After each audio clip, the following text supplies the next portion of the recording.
Andy, did you know they celebrate Halloween in Canada?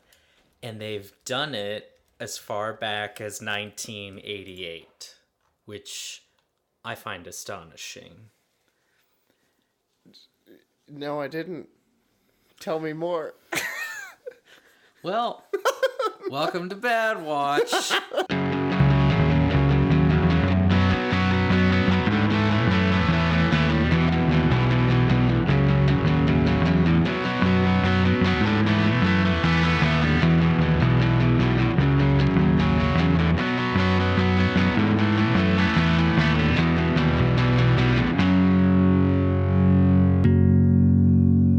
We're back and in prime form. Yeah. I thought that was like a joke to where we watched the show on, but it wasn't Prime, so never mind.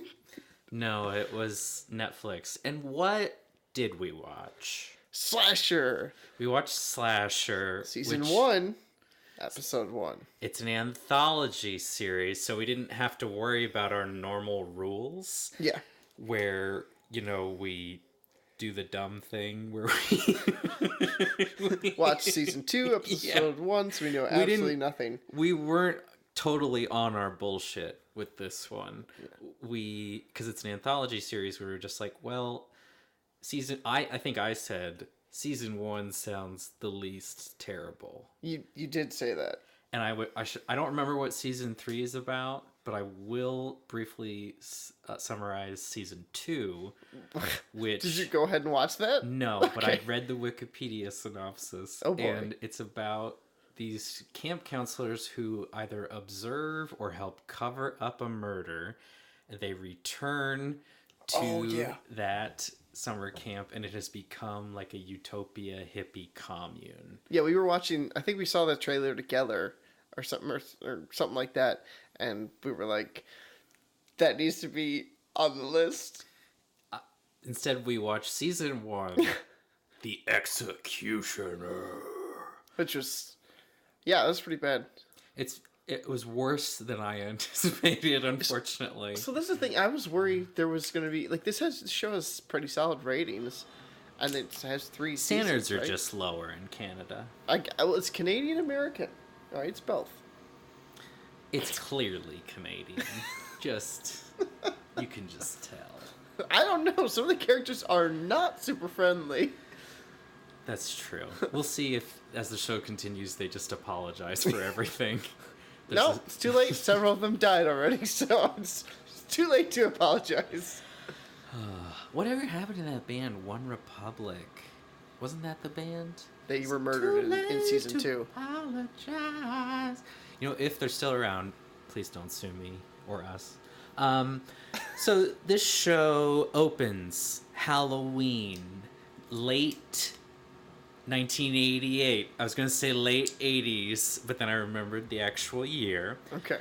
That's good because I didn't remember. It's a husband and wife getting ready for the festivities. Husband is dressed as cowboy, and wife is dressed as pregnant and feeling not so great. Yes.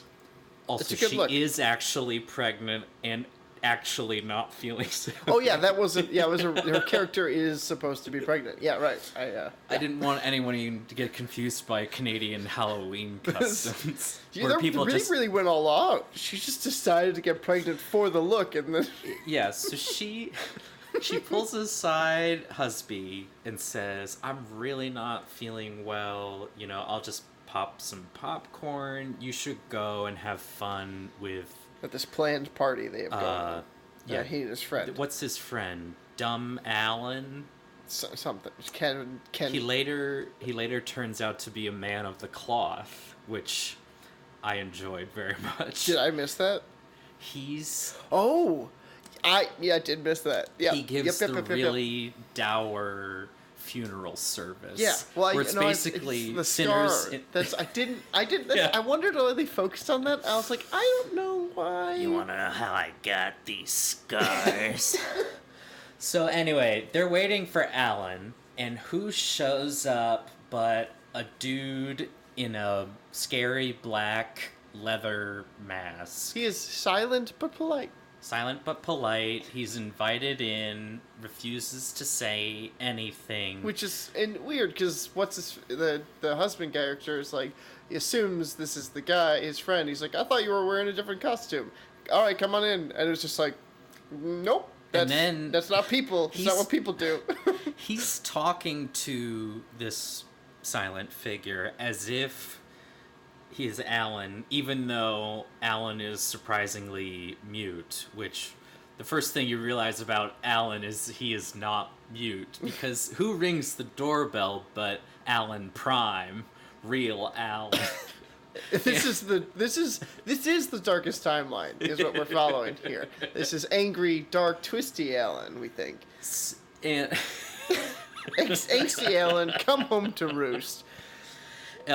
Alan, so Alan survives. Well, so main character. I was saying that Alan, the Executioner, and Alan Prime both survive. Yeah. Which it feels like one of them needs to kill the other. Well, the fact that they saw each other, the whole world, the timeline shifted then. There can only be one. You know what, ladies and gentlemen? I'm still thinking about Dark, so please forgive me. But yeah, so the Executioner... Which I still haven't watched, so I just want you to know that. Yep. The worst. That look of disappointment is what I live for.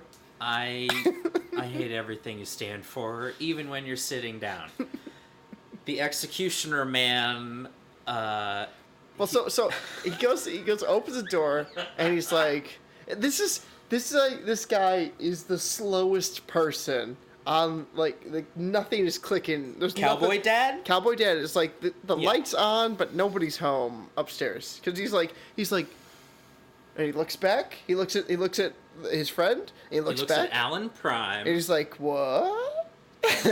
And then he lets him in, and he's like, and Alan's like, talking like a human does, and he's just like, da da da da da, and he's like, who's that guy? And he's like, and then you see the dad character take a step so he's entirely blocking vision of the bad guy, which I'm like, who would do that? But so then he goes, see. I thought it was you, and then a giant knife comes through his chest. I was like, that's a lot of ribs. That just because the Executioner guy just walks up slowly through his sternum. Like I was like, that's like this guy is actually a god. He just like he didn't like take a running thing to stab this. He just walked up calmly and was like, I'm going to insert this right here into the sternum. Just hope this is okay. Mm-hmm. It was so straight. I was just like, oh, he's so strong. I also want to talk about the knife because it seems to come out of nowhere. Like when he walked in the house, I did not get the sense he was armed in any way. That was part of their part of the dad character's medieval weapon collection. He just leaves hanging around. Mm-hmm, mm-hmm. I'm helping the show. The show. I thought you were actually explaining something that I missed. No, this is totally a lie. He had this in his pants. It's about a 2-foot long blade. It's crazy. Or like up his butt or something. That's the worst place to carry that.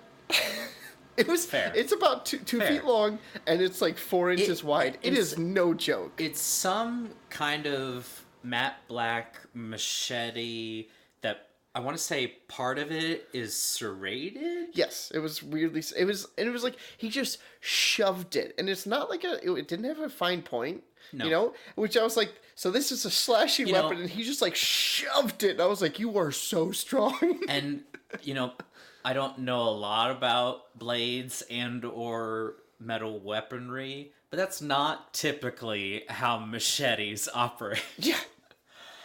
It was ridiculous. It was ridiculous death. Like yes, and he did the thing that was crazy is he shoved it through, took it out, shoved it through, took it out, shoved it through. Like he was sawing through his whole body. I was like, this guy's so strong. He must be huge. And he was actually you couldn't really see him because he was such a tiny man. So I was like, I don't know. While Andy is getting derailed by the physical feats of strength. That matters! Not in the grand scheme of even this show, the poor attention to I'm going to side with the physicists on this one. Okay. It matters almost nothing. Okay, that's but true. He kills Cowboy Dad. He gives Alan a scar below his left eye. Yep. He lets him run away. The pregnant wife runs in because there was like yelling and she did not react for like a full 2 minutes and a half. I think she was just in a different part of the house, and it took her some time to mobilize her very pregnant body into the front hall, where she immediately slips on copious amounts of blood. Yep. And buckets. The executioner closes the door behind Alan. She starts trying to crawl away, and she closes the door behind. And you see the outside of the house as they're screaming from inside. You go back inside when the police arrive, and the executioner not only killed both parents, but performed a DIY cesarean. Yep.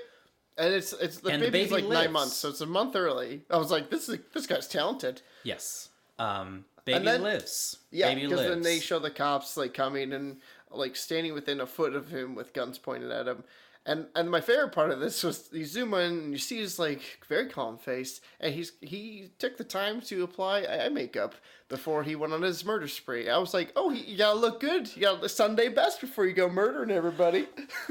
I did really appreciate that little detail, because the way his mask is, it's what Bruce Wayne would have to do if he were trying to hide the fact that he's a white man. Which, I don't know, I think the whole point of Batman is that it would only be done by a very arrogant white man.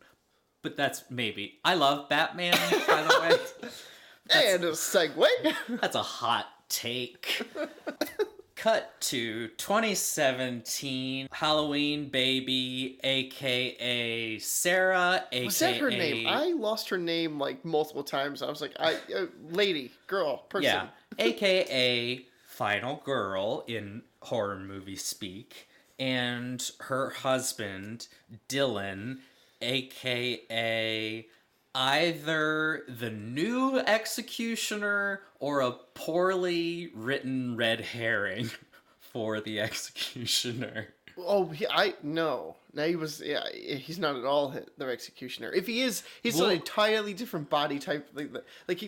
We'll talk about. I disagree. Physics. Science. Disagree. Anyway, so they're talking in the car. They're in driving the car because they have purchased... Well, no. The house was free.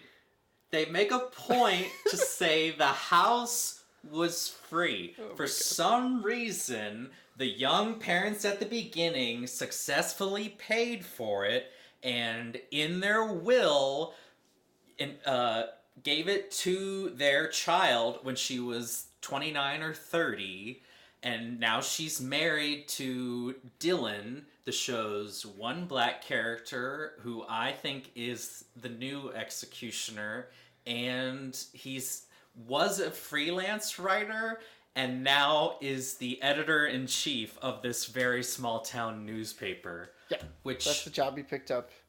I fucking hate that so much. Why? It's dumb. Whatever.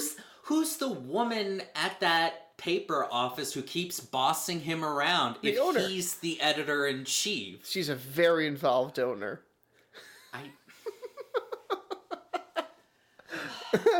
Well, anyway, he and that woman seem like a better match than right? He and I Final definitely was Girl. like, oh, yes. I honestly went like, oh, he's gonna like fall for her. They're gonna have an affair, almost certainly. But in the car, they're driving to this free murder house, and there's... This is so ridiculous. This whole thing. Though I have to say though, this show does a really good job of having someone be the voice of the rational person. Because I was like, what the? This is nuts. And then like 30 seconds later, a character's like, that's crazy. Like I was like, oh, at least someone has put It's some lives in. You could make the argument, oh, it's the house where she was born. Coincidentally, that day was also the day her parents were brutally murdered by a stranger who's in jail now. Tommy Winston. We'll meet him later. Well, I do really want to. So hold on. So they're talking as they're driving to the free murder house. But I'm gonna interrupt. Sure. They're driving and there's no music in Canada, as everyone knows, and they're listening to an evangelical preacher man giving a very on-the-nose, heavy-handed sermon about hell and its very real reality. Yeah. Mm-hmm. And they're like, can we listen to something else? It was like, yeah, I don't know how you got here in the first place. Then Dylan shuts off the radio, and he's like, the wife, final girl, is like, what if he's right? Oh, God, that made me I was just like, really? And I'm like, you're the one moving back into Murder House, you dipshit. Anyway, so he's like, say your thing. So he's like, you know, we could just sell the house, and she's like, it's fine, it's just a house. And then as they get in, she like walks in and just like stares at the floor where her parents were murdered. I was like, so it's not just a house? Like, you're just talking up game for your hubby? You're like, I was like, what is you obviously have hang-ups. Why are you doing this? You're insane. I don't. There's so many things that don't add up. I assume if you watch the entire season, they explain like 2 of them, hopefully. Yeah. 2 seems optimistic. They kiss on the sidewalk out front across the street. And this is where we meet my favorite character. Lady Crankshaft, their neighbor. McBride. She's the best. I have all these notes I took. I took like 3 pages of notes on this because I was just like typing in. I was watching, and I was like, McBride's the best. She kicks crazy ass all over the place. Yeah. Lady Crankshaft, Verna McBride is amazing. And that must have been a blast to play. Yeah. So they kiss, and she's like, you have a whole house. Pick a room, you animals. Just ridiculous. And meanwhile, until they get to the house, Final Girl was completely cavalier about, I never knew my parents. They didn't mean anything to me. They're just names. I'm assuming she was adopted by some nice folks. She wasn't like raised by wolves, but those adoptive family members they were never very nice wolves. Fair. It's Canada. They do things differently up there. Also, I really want to touch on, they move into this house. They have a car. The car is not stuffed with boxes. Mm-hmm. There's no moving truck waiting for them there. Yep. They walk inside, and later you realize that the basement is full of boxes of her parents' shit. That made me so angry. They walked out. I was like, who? This just like 30-year-old just crap? This who didn't throw house any of has this been out? empty for 30 years, watched over only by Lady Crankshaft, Verna McBride, who's very bitter to this day. It's crazy. She's the best. I love She's her. a vampire, so she has to be invited in order. No, she breaks that rule later. I was making a joke, but you're right. She does violate that rule very quickly later. She is a daywalker. not set to those weaknesses. She's a vampire without all those annoying rules. Yeah. The husband is, I guess, checking out the new paper where he works. Yeah, he goes to do that, and then they he goes to do that, and she goes to like the shop she rented or something at the corner. I think, is a gallery owner. You're given the impression she's one of those millennials who has a job, in quotes. Yeah, I was like, for all the listeners, those were air quotes. I haven't just gestured. I mean, they've already pointed out that they got the house for free. So it's not like she has a mortgage to worry about. But so she's getting this real estate, and the agent is there, and the agent's boyfriend, Robin. They point out that people don't know the gender of Robin when they meet him. Oh, and they're the very stereotypical gay men who are renting her the gallery space. Very fancy, good-looking gentlemen. And then my favorite there is the character, the boyfriend, goes, "That's crazy that you moved into that house." And I was like, there you are. I needed that. He's a very effective audience surrogate in that moment. Going, why? Why? And final girl, Dylan, husband are back at home, and they're just hanging out, cozied up with a laptop, watching the interview footage from when they arrested Tom Winston. Is that before she offered McBride the ride back? Oh no, that's after. Oh, and they skipped a chunk there. Well, I wanted to get to the weird interview footage, but fine. Well, Sarah's driving back from checking things out, and she sees Miss McBride walking home, and she's like, "Oh, can I offer you a ride?" And she's just like, "No, thank you." And then she's like, "No, we're going to the same place. You can walk." And she's like, "Your mother was a whore, and so are you." And I was like, "Oh, McBride's the best. This is insane. I love it so much." It's really incredible. Andy's correct. Also, there's a moment that is shot in the town square where a woman is walking around in a nightgown looking for her daughter, Ariel. Yep. There's a police officer named Cam, who is the son of Alan, the man who was scarred at the very beginning of the show. Has now found Jesus. Cam and Sarah are friends. I think they grew up together in some capacity. Yeah, so she must have been adopted locally, sort of, or something. I don't know. But this is her first time returning to wherever this awful town is after a decade or so. Yeah, it's been she left for college, and this is her first time back. I got the sense. Yeah, and then the lady with the Missy Child thing.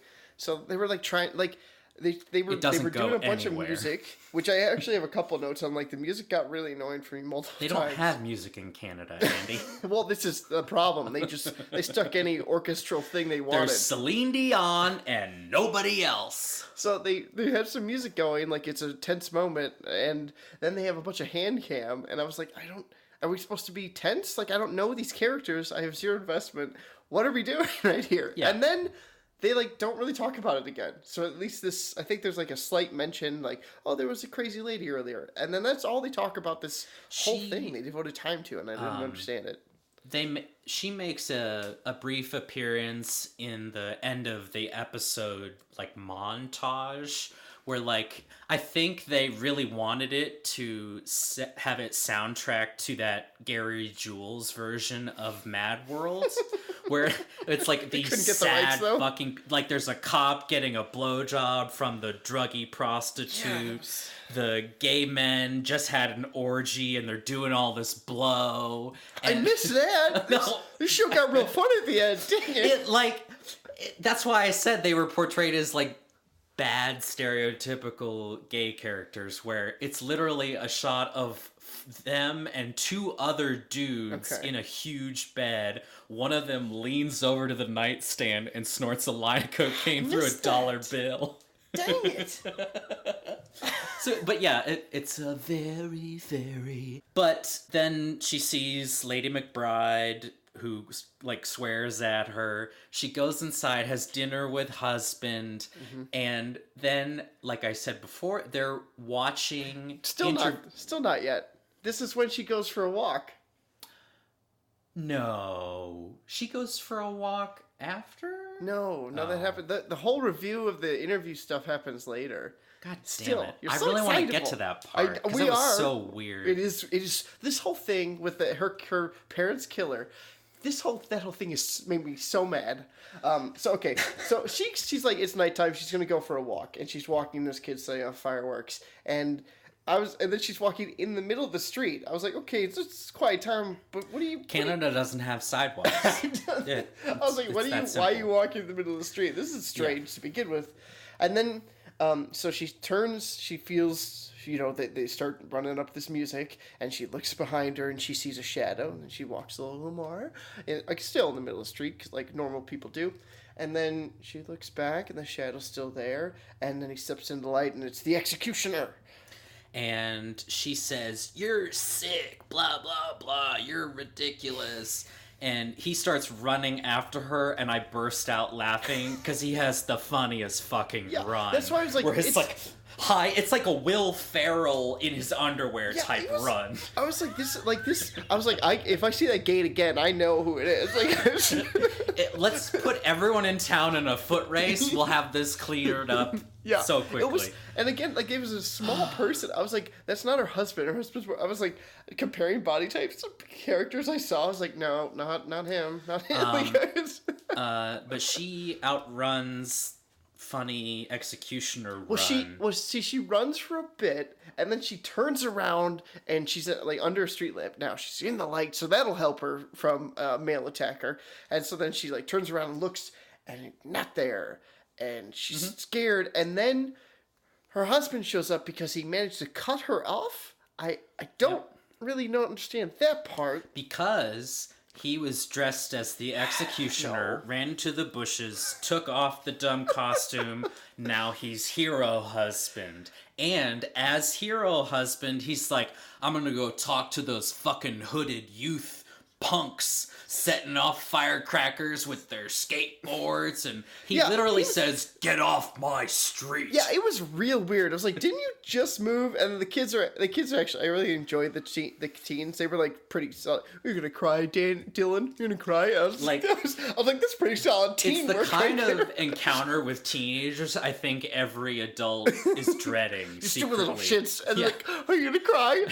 And you're like, leave me alone. Not until later with my therapist. I was like, oh, you've got womanly thighs, Dylan. And then...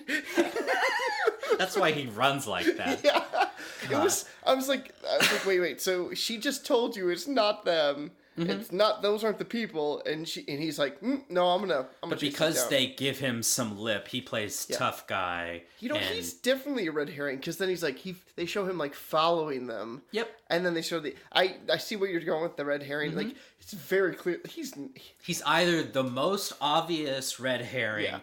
Or he's a false red herring, and he is the executioner. But if he is, it's like the stupidest thing. Like, this is the long con. He's been waiting for his moment to murder his wife and everyone in this town for years. He can only climax when he's sleeping with a woman whose parents were brutally murdered and who was given a DIY cesarean into the world. That's his kink. And then he brings back her worst nightmares. That's how he gets his right. It's all about escalation. You gotta do you. You gotta do you. We're not here to kink shame, Dylan. Yeah. Let's talk about Follow your bliss. This is a safe space. But then we see the most lippy hooded youth punk, riding his bike, knocking down mailboxes as punks do. I mean, there's no music in Canada. There's only mailboxes. He doesn't have a guitar, of course not. But he falls off his bike when the executioner is on the street in front of him, and he's like, "What the hell, dude?" And I was like, he was just standing there. You just weren't paying attention, punk. And he gets up, but he dropped his metal bat, which the executioner then uses to kill him later in the episode. Well, no, it doesn't. He doesn't kill him. Well, he beats him, and then later you learn he's been missing for a few days because they're covering that story at Dylan's newspaper. But he was hit pretty hard with that metal bat. Yeah, so he might not be dead, but he's not feeling great. Well, so I was really frustrated. I was like, you were several more feet away than that. They were solid 5-6 feet away from each other. The stunt coordinator on this show I don't know if he forgot to show up. Because they had a shot, you showed how far they were, and it was like, oh. It was like a couple yards, and then a swing of the bat, and he's right over it. Yeah, I was like, oh, all right. Okay. He is a ninja, actually. That makes him way more terrifying if the executioner is actually ninja executioner. Yes. Finally. And then I wrote down, so I was like, you know what? Someone read a bunch of Stephen King and decided to make it, and I don't like it. Like, it's just they have all this music going, they're trying to get this, like, you know, that feel of Stephen King where it's like supernatural sort of stuff. Well, like what they did really well in Castle Rock. That atmospheric sense of dread. Yeah, that's not here. It's just annoying. No. Like, the two moments that are supposed to be really scary in this episode, one, the hilarious running, and two, later when she falls downstairs. I guffawed and watched it multiple times because it was so hysterical. I didn't watch it multiple times, but I did write a note. It's a shame the main character is now a vegetable. Like, yeah, she falls down a huge flight of stairs with all these turns. Any mere mortal would be unconscious and a vegetable forever. Yeah, I was like, oh, it's been nice knowing you, Sarah lady person, I think. Goodbye. The rest of her marriage is Dylan just like trimming her fingernails in the hospital. Actually, you know what? It would make perfect sense if the rest of the season, it's like Saint Elsewhere, where it's like all her fever dream from a coma. But we're getting ahead of ourselves. We finally get to the scene where they somehow have footage of Tom Winston's interview with the police when he was arrested. And he says that he killed her parents because they needed to be punished. Yeah. And then, again, it was like the supernatural thing, I guess. But and that sort of had a little bit of the feel, but that I think they were going for. But it didn't really. I was really curious, how did they get that footage? It's not as if they're documentary filmmakers, and I think her status as the child of the victims would prevent the police officers from releasing that footage to her. Yeah. But anyway, the next day, decides to go and visit Mr. Tom Winston. Blows my mind. Also, I really love, so before we've seen her hair is always down. Yes. We're she's that she's soft and attractive brunette lady. And now the rest of the entire episode, her hair is always up, so she looks severe and angry. That's and I was like, that's the tension they are adding to the show. Because it looks like she's pulling the skin of her face. Yeah, it's very. They pull it very. I was like, really this is tough. You probably hurt your head a little bit. It looks very uncomfortable. So this is. I love this because she shows up, and as she's going into the prison, I'm like, what? Yeah. What? Yeah. What is happening? Doesn't tell anyone where she's going or why. But I was like, this is nuts. And then my favorite is they have the bad guy say what I'm thinking. He's like, why are you here? Like, I was like, that is a great question. He is maybe the most well-realized character in the show. That does not mean, in comparison to any other show, he's a well-realized character. But the way he reacts to the situations he's in are... they're the most realistic, I felt. Because he's like, what the fuck are you doing here? I killed your parents. He's like, also, I did sort of keep tabs on you. It's like just a little bit creepy when it could be extremely. And I thought that was a good choice. After I saw that, I was like, someone saw Mindhunter, and they're like, they wanted to do that. And I was like, you know what, that's cool, except she isn't part of the FBI. And she's no reason she's a fucking art gallery owner. And as far as I can tell, knows shit all about art. Anywho. So then they have this conversation, and he says some stuff, but then at the end she's like, we're done here. And he controlled the entire conversation, and I was like, I still don't understand what your goal was. And he was actually like, I don't know what you're looking for here. And I was like, he's saying everything. I'm thinking, like, what? Yeah. Do you want closure? Like I can help you with that. Like, but it was so strange. Yep. The whole thing. They're clearly trying to set up a Hannibal Lecter, Clarice Starling dynamic, which is fucking dumb because this woman is like, Clarice Starling would eat this woman for breakfast and piss her out by noon. Like, this woman sucks. Anyway. And she's not like a trained agent for anything. She's like, I do art gallery and I'm very distraught about Clarice Starling with her weird accent would be like, you're a gallery owner? And then, like, break her neck in a really cool way or something. So so he says, like, you need to go look what was buried in that house. And this is when she goes home and starts looking through the house in the basement where there's 30-year-old stuff that they didn't bother clearing out before they moved in, which I was like, still, again, I'm still upset about that. Like, no one's like, oh, yeah, no, let's just use our space for their shit. Yep. Mm-hmm. For me, this is where the show left the realm of the absurd into the completely insane. Because she finds hidden behind a stained glass window, which who the fuck has a stained glass window inside their house? But she like figures like that's the. I was like, oh, you know what? Out of all the boxes in all the world, it's definitely the one behind the stained glass. Like, here's the thing though. So she like banged her head against the wall. She was like, oh. And I was like, I thought, it's going to be a hollow cavity. I was like, that makes sense. She, like, accidentally discovered it. No, she looks over at this window and goes, like, that's fake. I can tell. I know my way around a fake window or two. I'm an art gallery owner. She pulls off the window, pulls out an old school VHS camera and a box of tapes, and there's one at the very top labeled Peter McBride. Yes. And she starts watching this on her living room television. And she starts, I'm like, oh, now it's gonna be The Ring. Now they're gonna do The Ring, and then it's Peter McBride boning her mother, and I was like, oh, now it's The Ring of Sex. So if you watch this, now you start boning people. Then it is also the worst simulated sex I have ever seen. Bad. Did you see the guy's like twisting his body in such a weird way? I was like, that's not how people do things. So to give the director of this episode some credit, they set it up as a doggy style scene. Mom, stop listening. And the woman's face is like right up close in front of the camera. Yeah, and there's definitely multiple camera views, which is super creepy. They had a very high budget for this low-res They showed porno. at least 3 different camera views of this homemade porn movie from the 80s. So they were really into making pornos. Yeah. I was like, this is so weird. And one of them was hand cam thing, so her daddy was involved in this whole thing. Yeah, and there's this point where the mom, I think, says, "Do you like that, Brian?" Which was her dad's name. Okay, I missed that. And Brian is not the dude behind her, looking like he's just like flexing his abs at the gym. He's doing an oblique workout. It's so strange. It's like if his dick looked like a hammerhead shark, and her should have wedged it in.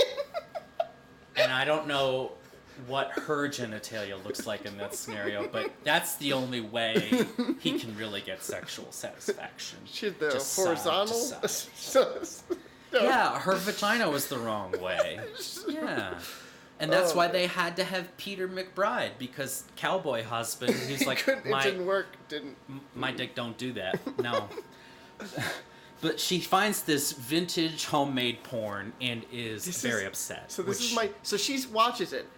So initially, I thought she was watching like in the basement. Apparently, she's watching it in the living room upstairs on the main floor. And then my favorite television. My favorite shit about this is so she sees this, and so this 30-year-old sex thing has upset her so much she runs out of the house crying. And so Dylan comes home then. And McBride but who's waiting for him? McBride is Verna McBride. Waiting for him. Super creepy. She's my favorite person ever. Yeah. She's like... Now, she does wait for him to unlock their front door. Yeah, this is so crazy. That I was like, he unlocks. It's so bonkers. He unlocks, and then he carefully closes the door, and I was like... So I thought he locked it. Apparently, no. He was so distracted by his wife being upset and leaving that he needs to just sprint away to save her. But he will close it, but not lock the door. Yes. That blew my mind. so much. Because he leaves to just go, not call his wife, but driving around looking for her. Yeah, this, like later, he finds her, he comforts her, and he goes, all right, so I have to work an overnight shift thing. This is day 2 of working at this paper. He has to work overnight. It's because that punk kid is still missing. But yes, it's ridiculous. I was like, and then he says he's going to work an all-nighter, and then who do we see but the executioner knocking Verna McBride's Well, hold on. busy. Yeah, we need to go back to Verna McBride because this is also my favorite shit. Verna McBride watches husband Dylan drive away, opens because the she's a unlocked daywalker, door. she walks in. Opens the unlocked door to their house. Yep. Is snooping around, sees the enormous television. Well, no. This is first. She goes to the kitchen and she checks out what's in there. She finds a piece of pizza. She takes the piece of pizza. She takes a bite of the piece of pizza. Doesn't like it. Spits it just in the sink. Like, doesn't get rid of the evidence. Just goes. Well, she is a daywalker, and she knows when there's not blood sauce on her pizza. It was just. I was like, she's so ballsy. She's like, amazing. That's yours. You just deal with that pizza. I don't even know where amazing. she put the slice, but I know the piece she ate. She spit it out and then dropped the rest of the piece like on the counter, just Screw your hanging counter. out. I hope flies come. Like, it was ridiculous. But after the pizza, she wanders into the living room. Yep. The TV is still on pause. Because of course Sarah was like, yeah. No, maybe my husband's gonna walk home and see the homemade porno because everyone needs to see it mid face. Everyone face is like just showing up. I was like, this is so insane. Peter McBride subtitled Vinegar Strokes. But no, the Hammerhead. of course, that's fair. Verna McBride recognizes her husband, steals the tape, goes home, and is having a sad bottle of wine and Cadbury cream eggs. Again, she's the best character amazing. In the entire show. It's so cool. And she's crying, she's mad. I love her. She's the best. And now here is where Dylan tells Sarah, I gotta go work an overnight at the paper. I love you. I'm sorry. Your parents were sex people. Then we see the executioner outside Verna McBride's house. But he starts ringing the doorbell. She's like, go away. And I'm like, McBride's, I have all caps, McBride's gonna die. She has her chocolate and wine. Let her be, you mean man. Yes. Because I love McBride. The executioner comes in, zip ties all of her limbs. So this is the crazy bonker stuff. He comes in, like, she goes to her front door, opens the door, no one's there. And I was like, wait, so instead of like just charging, they're trying to put more tension in. So obviously he got in through the back door or something. Oh god, you're right. It was just like so I don't know how he got in. It's really annoying. But he gets in and so now she's like she goes about the rest of her night. She's brushing her teeth. Yeah. You're right. It's like an hour later because she's changed clothes. Like, he's like, the tension's building, and she's just like, it's time for me to brush teeth. Like, I don't detect anything wrong. She's brushing her teeth. She hears creaking floorboards. Who is it? The executioner. He pushes her. She falls on the floor. Yes. And just crawls without actually doing any resistance. Yes. Again, in sort of a scene that is unintentionally hilarious because she's a terrible crawler. Yeah. But he takes her to her bed, zip ties both hands and both feet. He zip tied? They weren't very tight. I saw a lot of space. I was like, get out of there, girl! They didn't have a stunt coordinator. They were doing this for real. They're like, we can't make them too tight or she will lose that hand.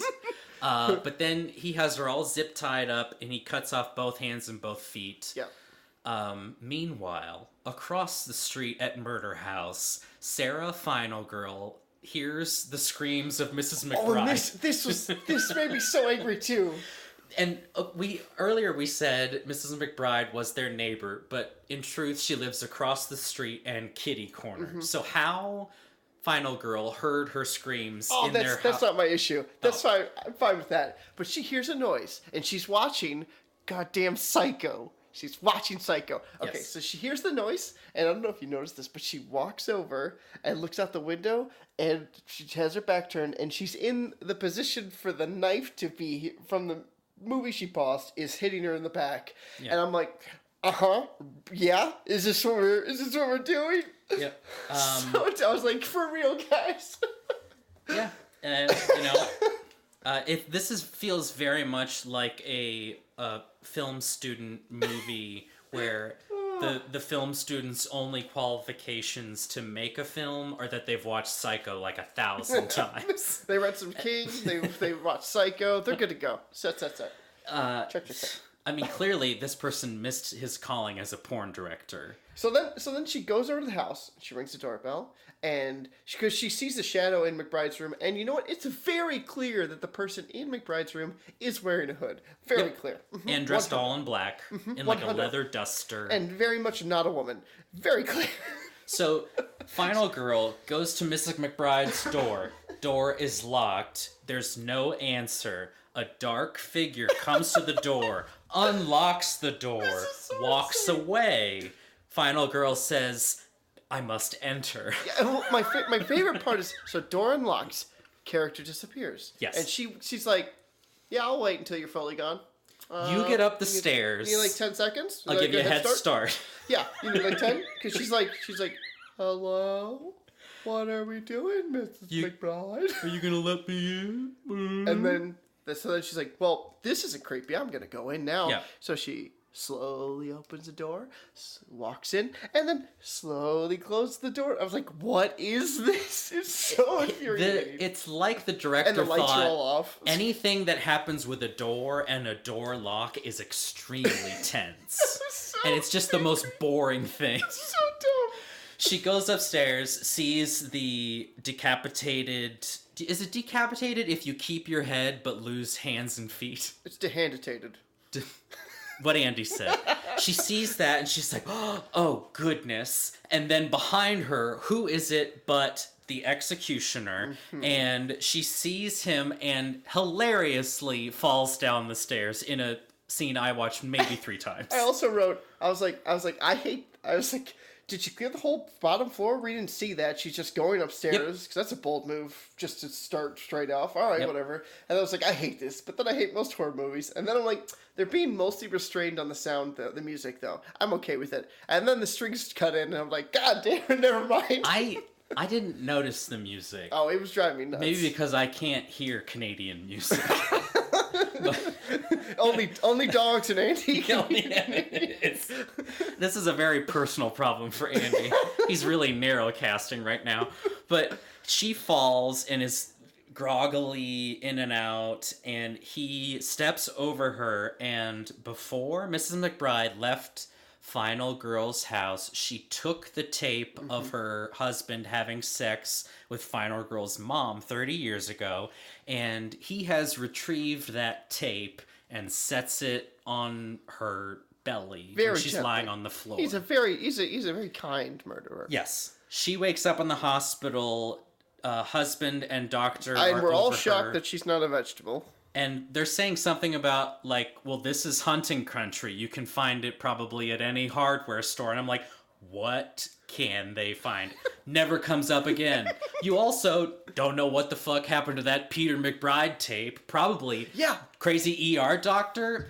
That's his shit. That vintage homemade stuff. You know, I thought the cops took it. They definitely... Or no. You know what? Yeah. Dylan found her. And because Dylan left the room, took off his executioner garb, came back in. He's like, I'm not going to call the police, but she did fall, and I will take her to the hospital because I love my wife. Also, I mean, there's like a bit of a foot upstairs. I don't know. Someone should take care of that. Anyway. Yeah. Sarah goes and meets with Tom Winston again, and they decide to team up. Because what else are they going to do with his character? God, I was like, I mean, like you said, he's actually sort of fun. He's very fun. But I was like, but why? It doesn't make any sense. But so they clearly realized... We got a good actor on our hands. We have a good actor. We sort of know what we're doing with that character. Let's keep him in the show as long as humanly possible. Yeah. And then, I note this ending music. Because again, their musical choices, they went through the montage. The episode ends with more of Andy's favorite music, and there's a shot over the executioner's shoulder. He is at home, in some home. Well, we don't know where he lives, but we do. It's Murder House. He's Dylan. There's a shot over his shoulder. He's at home in his full costume drawing torture cartoons. Oh, yeah, that was so... I was like... It's like a sword going through a woman's I was like, vagina. This is the biggest neckbeard we've ever found. It's super neckbeardy, Gamergate, gross. It's nasty. Episode ends. Yeah. And then I actually kept watching a little, like it hit to the next episode. I did not do that. It triggered to two black teens making out in the middle of the woods, and one of them's like, no one's out here. No one can hear us. And I was like, oh my God. And then they're making out. They're going to bone. And then Ginger Kid that was riding his bike just pops out because it's been like several days, but someone's been taking care of him. He pops out of these leaves because he didn't notice them laying next to him initially. And it's like, oh, help me. And I was like, I'm done. That's so dumb.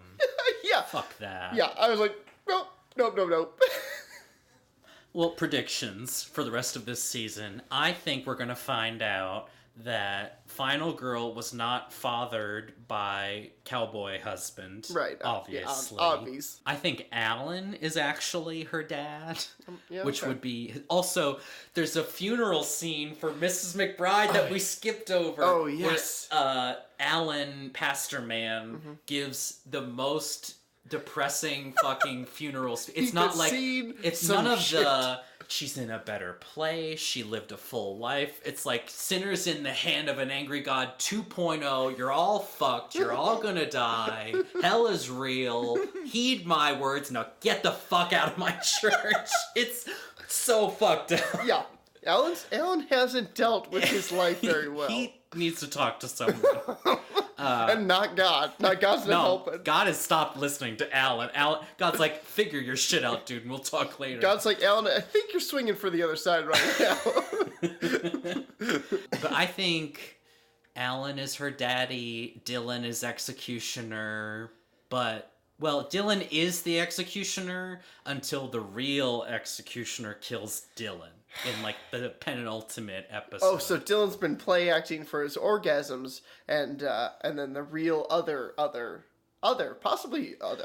You know it's executioners all the way down. It's executioners all the way down. That is correct, ladies and gentlemen.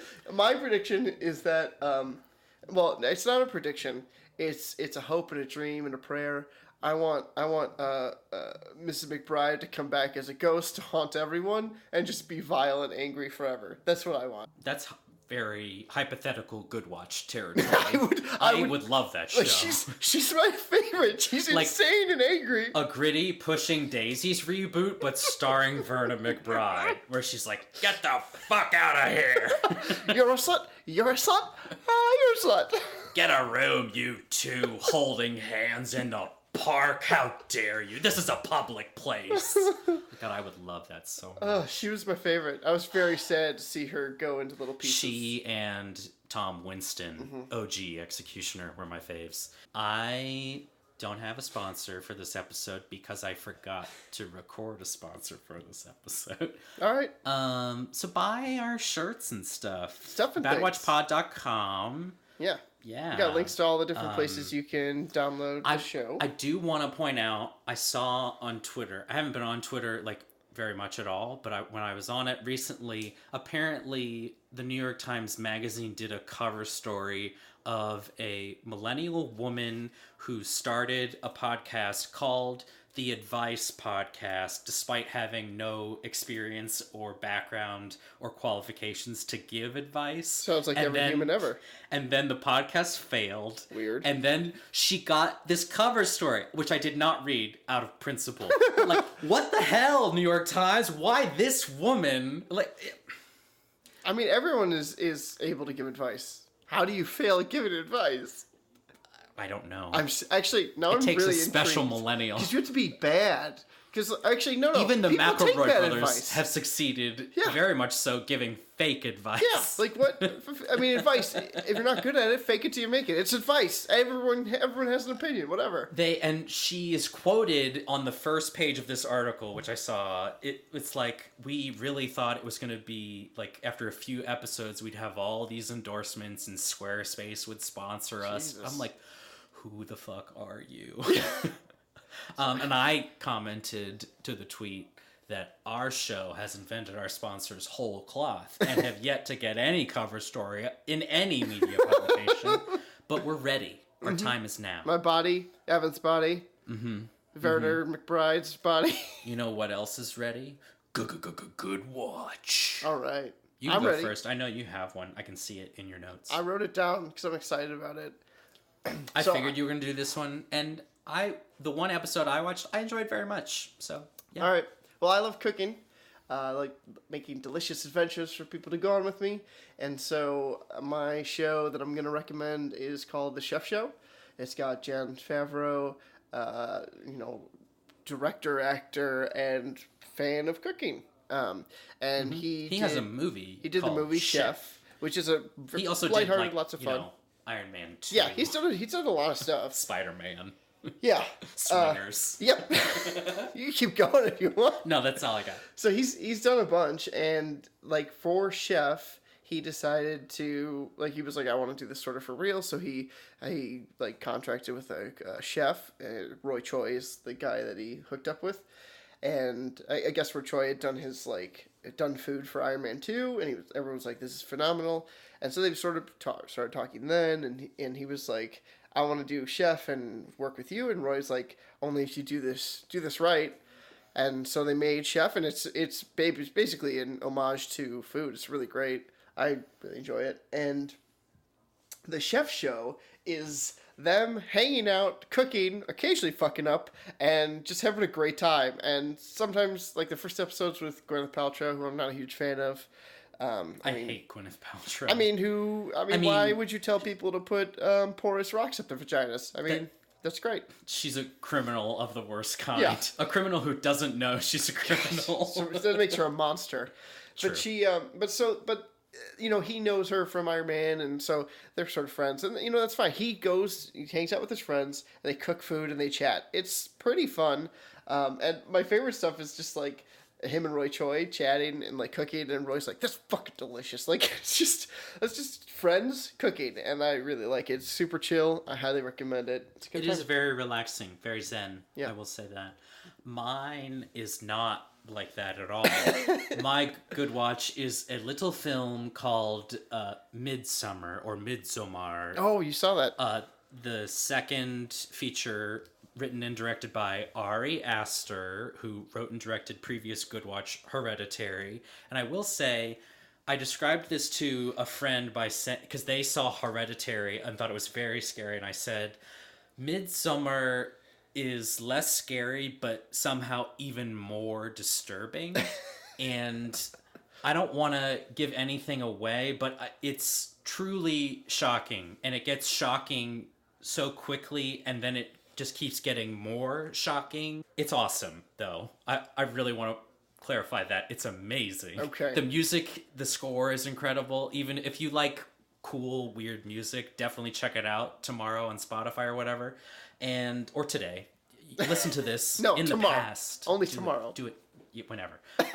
But it's great. The score is incredible. The writing is phenomenal. It's really well acted. Parts of it are like downright hilarious. And I left and wanted to immediately watch it again, which normally when I leave a movie theater, it's like, sunlight and water or something. But I was like, oh, let's do that again. Like when you get off a really badass roller coaster, it's the coolest. It's the coolest fucking movie, man. Like that, like Arrival did that for me. I watched that movie, I think, 3 times in the theater. You did. Loved that movie. And I do want to say, in terms of, like, horror movies are so obsessed with what happens in the dark, and this whole movie is set around a midsummer festival where it's light all the time. And the way they use that in the movie is amazing and clever, and it's so good. Ari Aster's I need to see it now. I don't like horror, but I need to see it. It's great. It's so good. And it's so disturbing and fucked up, but I really want to watch it again. We should go see it. Yeah, we should. And you should too, listeners, after you listen to all episodes of our podcast 7 times. Get those numbers up. Smash that like button. Smash that subscribe. Yeah. You can find me on the internet places at Evan W. Stoner. You can follow Andy on his way to work. Don't do that. And until next time, he's Andy. That guy's Evan. And this is Badwatch. Cheers. Midsommar.